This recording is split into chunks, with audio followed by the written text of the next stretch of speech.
For dinner tonight, we're going to be eating Peruvian-style rotisserie chicken. I even made up a bottle of Aje Verde sauce. This is cilantro, jalapeno, mayonnaise, mustard, and a few other seasonings. And that's going to go on our chicken and our French fries. Oh, yes, we're making French fries, too. Okay. Yeah, fucking fell.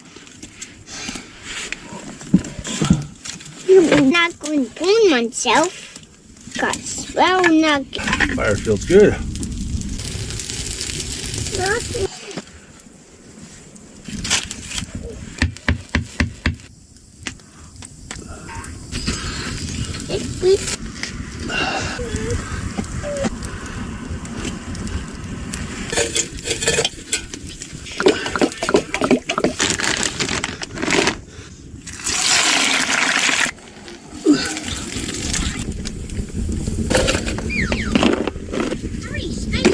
There we go. We got some green sauce on the side. It smells amazing.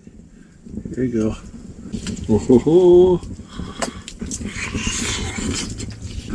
Gonna polish this off with my favorite drink ever, Hawaiian Sun Lilikoi Strawberry.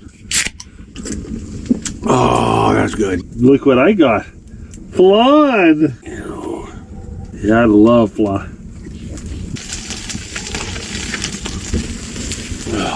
Slide you down in here, okay?